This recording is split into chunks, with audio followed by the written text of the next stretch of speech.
Shalom, Vracha, Boker, Or, Beshem Hashem, Naaseh, Venasliach. Nous sommes aujourd'hui, juste un instant, le jeudi 12 octobre. Je suis racheté par Benjamin Biton.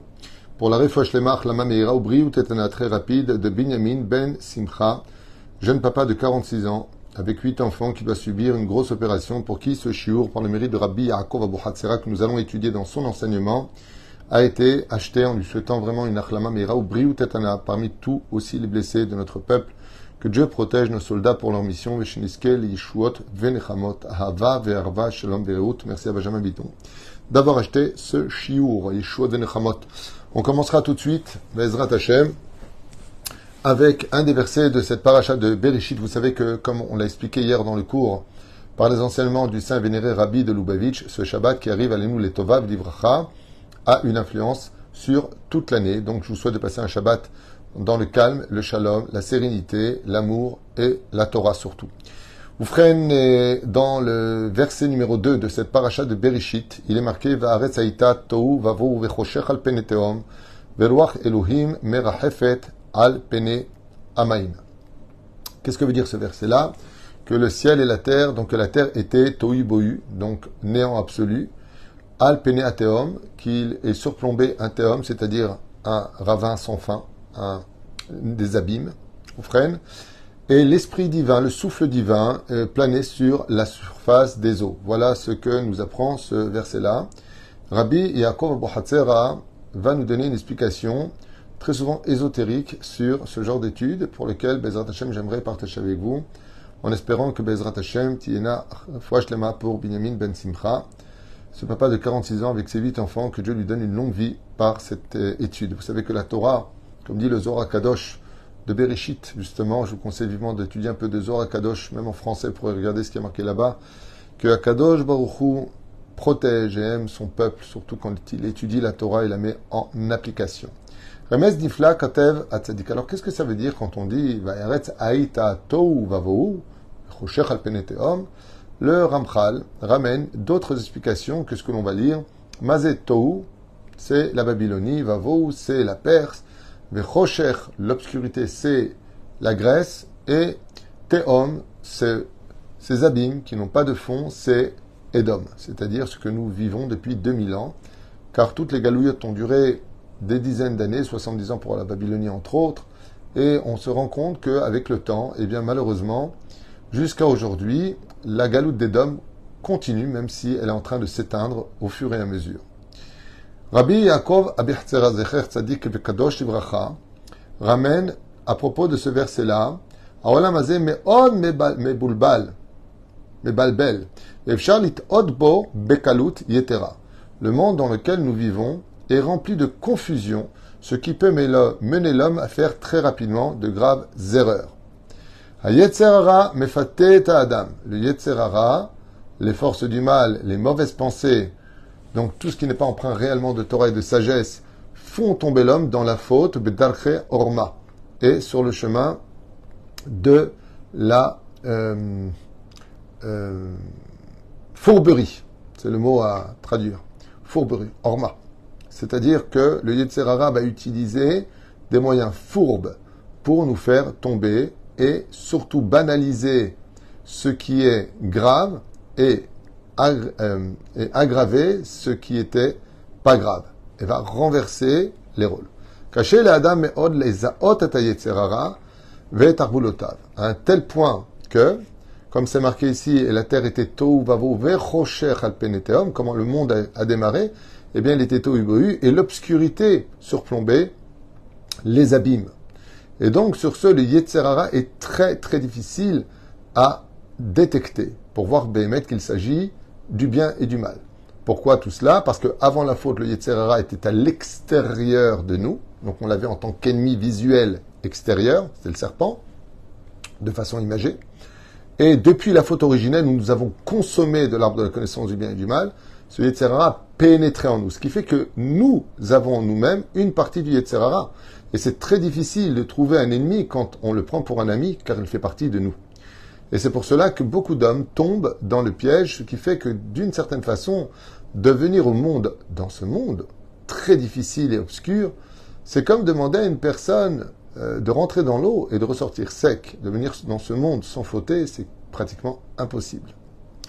Surtout que nous avons une base sur laquelle le Yetzer Hara passe son temps à jouer, c'est le côté émotif. Les émotions nous ont été données pour qu'elles soient cadrées de façon positive, tandis que le Yetzer Hara va utiliser l'émotion chez nous pour perdre confiance en nous, pour la colère, les insultes, tout ce qui va toucher à la négativité de notre existence. Lazer Ramza Torah Gdosha, Be'amra, donc Rabbi Yaakov Bohatzera, il dit, sur cela, la Torah nous a enseigné dans sa Gdusha, Varetzaïta Tohu Vavohu. Qu'est-ce que ça veut dire? La terre était Tohu Vavohu. Klomar, Sha'olam Hazeh, Yeshbo Bilboul, Ve'eno, Barur Dayon. Rabbi Yaakov Bohatzera nous dit, quand Dieu a créé le monde a été créé Meboulbal, mélangé, c'est-à-dire confus. Le monde dans lequel nous vivons est un monde confus. Ve'nosaf lekar. Au plus de ça, Yetzer Hara ma'alim mastir me'adam et yom moto. Et de plus, le Yetzer Hara va nous cacher le jour de notre mort. C'est-à-dire qu'on ne saura jamais réellement quand est-ce qu'on va mourir. Et si tu le sais et que tu provoques cette mort, comme ils veulent le faire aujourd'hui, ils le font déjà en Belgique et en Suisse, eh bien c'est un suicide. Et c'est bien dommage, parce que si on croit qu'après la mort, il n'y a rien, vous vous trompez. Alors je le dis souvent encore, j'ai répété récemment, la mort est certainement la plus grosse arnaque de l'humanité. Car mourir, ce n'est rien d'autre de continuer à vivre sans son corps. Mais Adam et Yom Moto, Asher Bo Iten, Din Vecheshbon, sur lequel l'homme devra donner des comptes sur ce qu'il a vu, pensé, entendu et fait. Et surtout dit. Et l'obscurité se trouve au-dessus des abîmes, Klomar Yetzer Hara, Marchich Ene Abriot. Et Rabbi Yaakov Bohatzera, il dit, et le Yetzer Hara, depuis la faute originelle, ne cesse d'obscurcir la vue de l'homme pour ne pas qu'il voie le lendemain de la réalité sur lequel il mourra un jour et rendra des comptes devant Dieu. Beyom Amita Betimsa Shamila Tehom. C'est pour cela que quand on observe les lettres du mot Tehom, qui veut dire les abîmes, si on renverse les lettres, c'est les lettres du mot Hammavet, qui veut dire le jour de la mort. Le mot Tehom. Vechosher Halpene Tehom, car quand l'homme s'éteint, il voit ses yeux s'obscurcissent pour entrer dans une nouvelle lumière. Et Tehom, si vous inversez les lettres, ça fait Hammavet. Bidjouk. Et même Vav Taf. C'est ça? Car comme vous le savez tous, ce que veut le Créateur du monde, c'est un peuple qui soit certes sur sa terre en tant que nation, mais un peuple qui pratique la Torah et les mitzvot.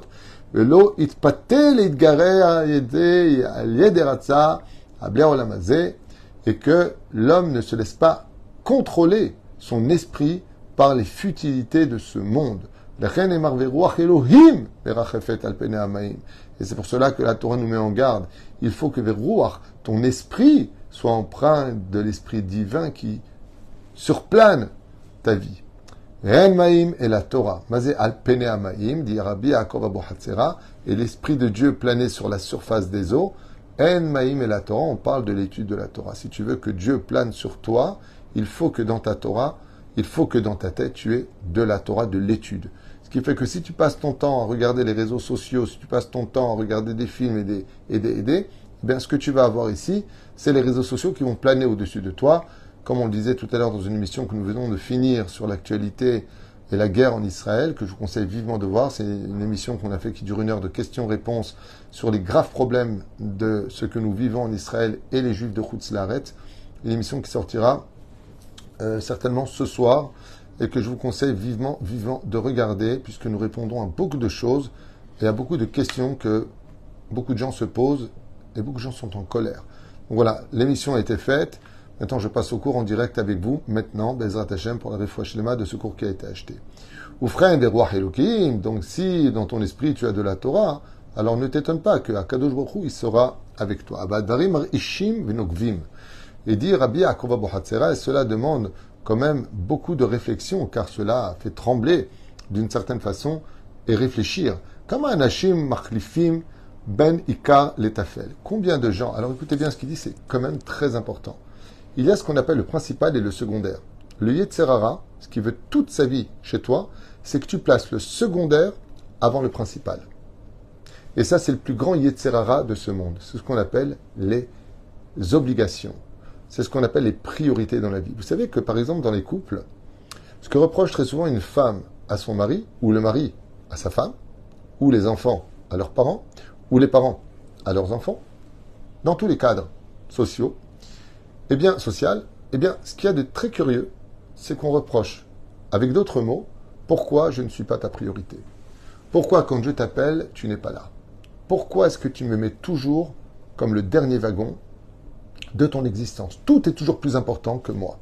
Et sachez qu'il n'y a pas une chose au monde qui blesse plus que ça. Vous savez, quand on dit à une personne qu'on l'aime, c'est des mots. Quand on est présent pour lui, c'est des actes. C'est très important par exemple, très souvent, il arrive que des hommes vont dire à leur femme, écoute, je travaille, tu m'attends soir, tu me saoules, tu m'appelles tout le temps. T'as raison, tu travailles, tu sais, elle n'est pas idiote, elle sait que tu bosses, pas bête quand même. À mon avis, pas à ce point-là. Mais ce qui est très curieux, c'est que tu comprends pas qu'en réalité, c'est pas parce que tu as rempli le frigidaire et que tu travailles qu'elle t'appelle. C'est qu'elle aimerait que tu arrives à lui prouver qu'elle te manque. Je sais pas si tu comprends le mot. Elle te manque. Parce que si tu es capable de passer d'elle à ce point-là, ben c'est une preuve que pas que tu n'en as rien à faire, mais que tu as autre chose à faire. Et ça, pour une femme, c'est très humiliant. Par exemple, pour un homme, c'est aussi très humiliant. Combien d'hommes ont raconté dans leur vie de couple que la femme a tout le temps du temps pour ses copines. Entre Chatrala, elle est toujours à droite et à gauche. Mais par contre, pour le mari, ben, il n'est pas handicapé, il peut aller se faire à manger. Tu me saoules, je suis pas ta bonne, tu comprends. C'est pas une question, tu sais, il peut commander une pizza, c'est pas une question de manger. C'est une question, est-ce que tu as pensé à moi? Est-ce que, en mon absence, tu as préparé quelque chose qui montrait que tu m'attendais? Ce n'est pas la nourriture elle-même. Ce n'est pas la table, même si c'est bon. Mais la question, c'est, est-ce que j'ai existé malgré le fait que je n'étais pas là? C'est là qu'est toute la question. Et pourquoi j'ai plongé maintenant vers les couples? Parce que dès qu'on parle des couples, ça nous parle. Mais n'oubliez pas que nous sommes mariés à Dieu. Parce que ce que je viens de dire, qui fait certainement sourire plein de gens en disant, tiens, écoute ce qu'il dit, c'est exactement ce que j'essaie de te faire comprendre. Eh bien, c'est ce que dit Akadosh Baruch Hu. Pourquoi ne suis-je pas votre priorité? Pourquoi vous avez toujours mieux à faire que d'étudier la Torah? Pourquoi des émissions passeraient toujours avant moi? Pourquoi vous n'avez jamais le temps de mettre les tefilines, de prier? Vous n'avez jamais le temps de vous adonner un peu plus de responsabilité? Tout comme vous aimeriez de votre côté à vous que ceux que vous aimez vous le rendent par leur présence et leur soutien. C'est ce que dit Akadosh Baruch Hu. Moi, je vous aime d'un amour que j'ai créé moi-même. Un amour que vous ne pourrez jamais comprendre. Est-ce que vous êtes là pour moi? Est-ce que vous pensez à moi? Quand une femme achète un pantalon dans une boutique et qu'elle dit « Qu'est-ce que tu penses? Il est bien ce pantalon, hein, tout déchiré de partout, qui veut rien dire. » Akadosh Baruch Hu, il te dit « Dis-moi juste une question. Tu penses à moi? Tu sais que j'ai interdit de porter ça. L'otilbash kligever, c'est un interdit de la Torah. Mais par contre, si on t'appelle en disant, le petit tombe à l'école, oh mon Dieu, Dieu dit quoi? Tu te rappelles de moi? Là, tu te rappelles de moi. Tout comme vous, mesdames, et vous, messieurs, vous rêveriez que ceux que vous aimez vous le rendent par leur soutien, leur regard, leur présence, par leur aide. De la même façon, on nous dira Rabbi Yaakov Abu Hatzera, le Yetzirara, il va faire en sorte que tu dises à Dieu que tu l'aimes, tu crois en lui, que ça t'aura balbel khatamor. Il va te faire passer le secondaire avant le principal. Ça me rappelle l'histoire de cet ami à qui un jour j'ai posé la question et je lui ai dit, dis-moi, je peux te poser une question? Il m'a dit oui, bien sûr. Je lui ai dit, qu'est-ce que tu regrettes le plus au monde aujourd'hui qui tu rentres à la retraite? Il a une larme qui est sortie de l'œil, il m'a dit, je vais te dire un truc. J'ai bossé toute ma vie. Depuis l'âge de 12 ans, je bosse. Ce que je regrette le plus au monde, c'est que j'ai marié mes enfants et je les ai pas vus grandir. C'est tout. Voilà. J'étais pas là. J'étais en train de bosser. Et quand je vois ce qui me reste de tout ça, ben, je me rends compte que ceux que j'aimais le plus, pour lesquels je me battais au boulot, c'était pour mes enfants. Mais j'ai fait une bêtise, parce que comme je bossais pour leur avenir, ben, j'ai oublié leur passé. Et aujourd'hui, qu'ils ont grandi, qu'ils n'ont plus besoin de moi parce qu'ils travaillent, ils sont tous mariés, je me retrouve seul avec mon idéologie d'avoir bossé pour eux. Voilà ce que je regrette le plus. J'ai fait passer le secondaire avant le principal. D'être présent pour mes enfants. Si j'avais eu plus de foi que Dieu donne à Parnassa et de travailler comme j'aurais dû le faire, j'arrête. Dieu sait mes besoins. Parce que je vais aller prier Mincha, Arvit, Shaharit le lendemain, m'occuper un peu de mes enfants. Qu'est-ce que tu as appris à l'école? Viens près de moi. Partager quelque chose avec eux. Vivre quelque chose avec eux. Alors j'aurais attrapé le principal. Parce que si on travaille, c'est pour manger. On ne mange pas pour travailler. Le travail, c'est le secondaire qui te permet de mieux vivre dans l'indépendance et l'agissement de tes besoins. Zeperoucha Davar. Tel Aviv. Donc il raconte maintenant une histoire, juste un instant. Kama Anashim, donc Kama Anashim itaskim bedvarim chez Jiviliim shrochim et Aikar. Donc voilà ce que je viens de vous dire, c'est ce que dit Rabbi Yaakov Bohatzera à Kaneshono. Il dit que le Yitzhara mebalbel meod et Adam, qui lui fait croire que ça c'est plus important que ça, que ce qui est pur est impur, que ce qui est impur est pur, que ce qui est immoral est moral et que ce qui est moral est immoral. Et donc il raconte comme ça, Beinyanze Sipur Amagid Anover Rabbi Yaakov Gelinsky. On raconte une histoire avec Rabbi Yaakov Gelinsky qui se passe apparemment à Tel Aviv, qu'on va découvrir ensemble. Pamachat, une fois, Izomamti, les Ir Tel Aviv, je suis arrivé dans la ville de Tel Aviv. Vine, et ainsi, Torkede Alicha, Avarti Leyad, Safsal. Alors que je marchais, je passais à côté d'un banc. Et je vois là, Zug Zekenim, Shit Kotetu Zeimze. Et j'observais un couple âgé qui ne cessait de se quereller l'un vis-à-vis de l'autre. Zaken Echad Toen Belaat. Et donc le vieux s'écria avec enthousiasme, Shloshim Veshalosha. Zaken Sheimot Tzoek Kenegdo Omer Lo Ata Toe Shloshim Ushnaim. Donc il dit un couple, et après il dit un homme. Un homme apparemment, attendez juste un instant, Zug Zekenim. Ah, pardon, deux personnes âgées qui se disputaient. Le dit 33, le dit non, 32. Et ils criaient l'un sur l'autre. Vani, Vesakanti, Atzarti Vedbonanti Bahem. Et je me suis arrêté et j'ai dit, mais pourquoi ils hurlent l'un sur l'autre à presque se frapper dessus? L'autre il dit 33, non, 32. Mais les Rega, avec Wachna Sato Enyoter. Et ils en étaient presque arrivés à de la violence. Nigashti El Shnaim, Almenat Lenasot, Leashkin Shalom Benem. Et donc, Rabbi Yaakov Galinsky, il s'est approché de ces deux personnes âgées qui étaient sur le banc dans la rue, en train de presque en arriver aux mains pour se disputer, et comprendre le problème et réinstaurer la paix entre eux. Vamarti lahem, alma tamit kotetim barabim. Sur quoi est le sujet de votre dispute et pourquoi est-ce que ça prend une telle ampleur? Vehem eshivu li, shem vakrim kama autobusim avru barechov meaz shaot aboker. Et ils ont répondu, nous nous disputons pour savoir combien de bus sont passés depuis ce matin. Lui dit 33 et moi je dis 32. Comme un aura d'avar, Rav Yaakov Galinsky s'est effrayé en leur disant quoi?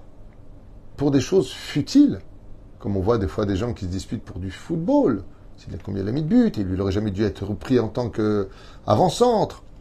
J'étais les chamot, kedoshot, Am Israël, vous êtes nés pour des bêtises pareilles.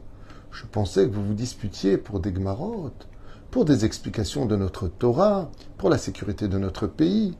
Kedoshot, yardou, mitachat kisei hakavod, kedel sport, autobusim, rechov. Est-ce que le peuple d'Israël est descendu dans ce monde pour des choses futiles, leur a dit le Rav? Avalolni bazbez et trayenu le hevel varik. Ils se sont rendus compte que maintenant, il leur a dit, et si c'était vraiment 32, vous appelez maintenant Eged, la station de bus, ok? Et que il y a eu 32, qu'est-ce que ça te donne? Eh bien, j'ai eu raison.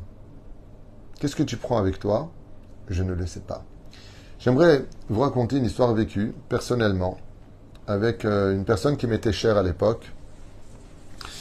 Et j'étais à Jérusalem en train de discuter avec quelqu'un. Et puis lui, il intervient, c'était une personne assez âgée. Et il me dit, tu as entendu ce qui s'est passé là et là? Je le regarde humblement et je lui dis non, raconte-moi si tu veux. Il me dit, c'est ça que j'aime pas chez vous les religieux. Vous regardez pas les informations, vous vous intéressez pas à ce qui se passe dans le monde. Alors je lui ai dit, Ahmet, non, je ne regarde pas les informations parce que j'ai pas les moyens de les voir et je suis trop occupé pour l'instant car j'étudie la Torah. Je n'ai pas le temps de regarder les informations, mais s'il y a quelque chose de grave, dis-le-moi. Mais non, tu n'es pas au courant avec le Premier ministre américain qui est parti ceci, qui a fait cela. Et je lui ai dit à ce monsieur, je lui ai dit, ok, mais maintenant que tu le sais, ça te sert à quoi? Mais il faut être au courant, enfin. Je dis, d'accord, mais ça te sert à quoi?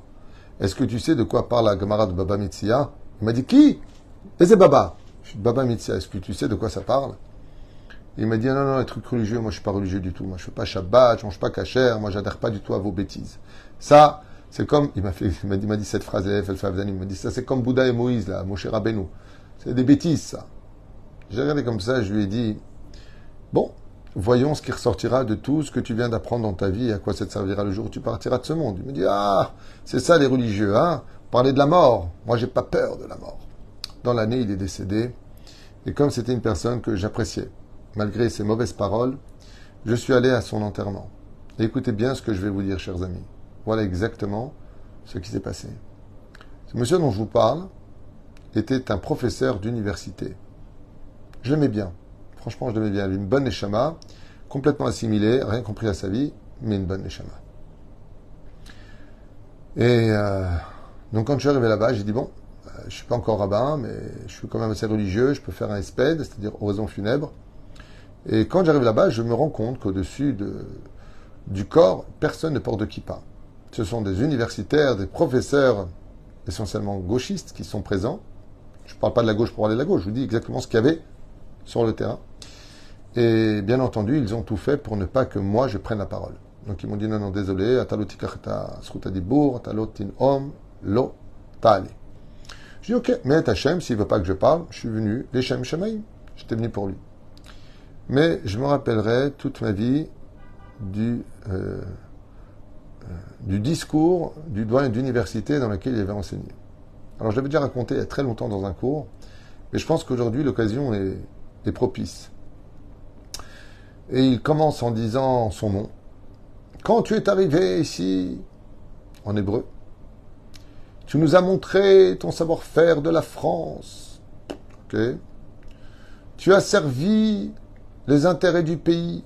Ok. Et donc, avec tes loyaux services au sein de notre université, Anachnom brim lecha, nous te disons, je vous promets comme ça, hein. Comment chambrim et tsarfatit, comme on le dit en français, chapeau. Et tout le monde autour du corps, donc est allongé, hommes comme femmes, lui disent en français que l'Israélien, chapeau. Ça veut dire bravo, hein. Donc on n'avait pas compris. Et je ne savais pas si je devais pleurer ou rire, mais je me rappelais de ce qu'il me disait. Je lui ai dit, tu vois, tu serais venu étudier des Gmarot. Tu vois, tu serais venu t'intéresser à ton judaïsme. Tu aurais eu un discours un peu moins imbécile que ce qu'on vient d'entendre qui ne veut absolument rien dire.